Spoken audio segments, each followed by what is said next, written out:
Hi guys, ഞാനിന്ന് വന്നിട്ടുള്ളത് രുചിയുടെ കാര്യത്തിലൊരു വിട്ടുവീഴ്ചയുമില്ലാത്ത കഴിഞ്ഞ വർഷം 2024 ഗൃഹലക്ഷ്മി ഹോം ഷെഫ് സീസൺ 4ൻ്റെ വിന്നറായിട്ടുള്ള സെലിബ്രിറ്റികളും ഷെഫുമാരും അതുപോലെ കഴിച്ചവരൊക്കെയും നല്ല ടേസ്റ്റ് ഉണ്ട്, ഒരു രക്ഷയുമില്ല എന്ന് പറഞ്ഞിട്ടുള്ള കുമ്പളങ്ങ തേങ്ങാപ്പൊങ്ങ് ഹൽവയുടെ റെസിപ്പിയുമായിട്ടാണ്.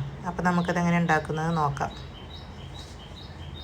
നല്ല മൂപ്പുള്ള 2 കുമ്പളങ്ങ എടുത്ത് തൊലിയും കുരുവും കളഞ്ഞ് കഴുകി വൃത്തിയാക്കിയതിന് ശേഷം ചെറിയ കഷ്ണങ്ങളാക്കിയിട്ട് കുക്കറിൽ ഒരു വിസിൽ വരുന്നവരെ ഒന്ന് വേവിച്ചെടുത്ത് ചൂടാറാൻ വെക്കണം.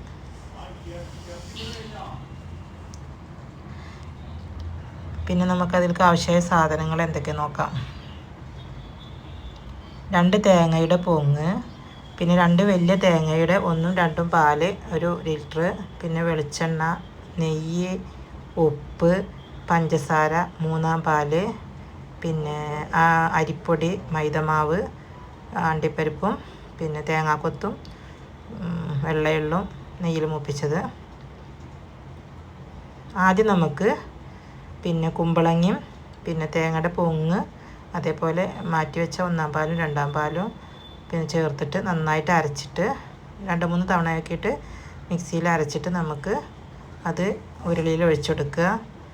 എന്നിട്ട് നമുക്ക് തീ കത്തിക്കുക. നന്നായി തിള വരുന്ന സമയത്ത് ഒരു 15 മിനിറ്റ് കഴിഞ്ഞതിന് ശേഷം നമുക്കതിലേക്ക് പിന്നെ 5 to 6 കപ്പ് പഞ്ചസാര, അതേപോലെ 1/2 ടീസ്പൂണ് ഉപ്പ് ഇവ ഇട്ടിട്ട് നന്നായിട്ട് ഇളക്കി ഇടയ്ക്കിടയ്ക്ക് ഇങ്ങനെ ചെറിയ തീയിൽ ഇളക്കി കൊടുക്കുക. ഇതിങ്ങനെ ആ സമയത്ത് നന്നായിട്ട് പൊട്ടിത്തെറിക്കൂട്ടോ. അപ്പം ഒന്ന് ചെറുതായിട്ടൊന്ന് മൂടി വെക്കുക.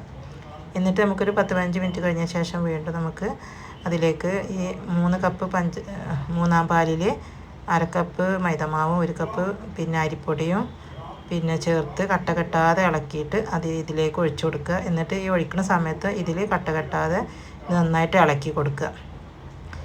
എന്നിട്ട് നമുക്കൊരു 10-15 മിനിറ്റ് കഴിഞ്ഞതിന് ശേഷം അതിലേക്ക് അങ്ങനെ വെള്ളം വറ്റി വരുന്ന സമയത്ത് നമുക്കിതിലേക്ക് 1/2 ടീസ്പൂൺ പിസ്തയുടെ എസെൻസ് ഒഴിച്ചു കൊടുക്കുക.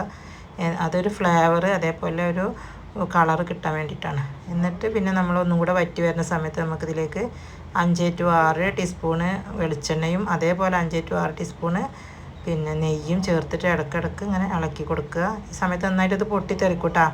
ഇളക്കാനൊക്കെ നല്ല ബുദ്ധിമുട്ടായിരിക്കും. അപ്പോൾ നമുക്ക് മൂടി വെച്ചിട്ട് ചെറിയ തീയിലിങ്ങനെ കൈമേൽക്കൊക്കെ തെറിക്കാതെ ഇങ്ങനെ ഇളക്കി കൊടുക്കുക.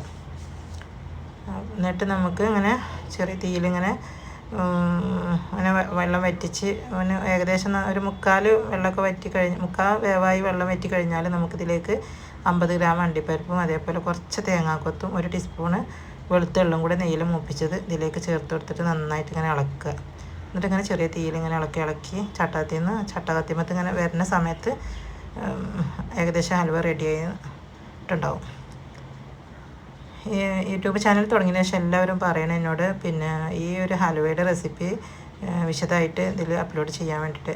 ഇത് എനിക്ക് ഒരു 3-3.5 കിലോ ഓർഡർ ഉണ്ടായിരുന്നു ഹൽവക്ക്. ആ സമയത്ത് എടുത്തു വെച്ചൊരു റെസിപ്പിയാണ്, ഒരു വീഡിയോ ആണ്. എനിക്ക് തീരെ സമയക്കുറവ് കാരണം എനിക്ക് ഇതിൽ അപ്ലോഡ് ചെയ്യാൻ പറ്റിയിട്ടുണ്ടായിരുന്നില്ല.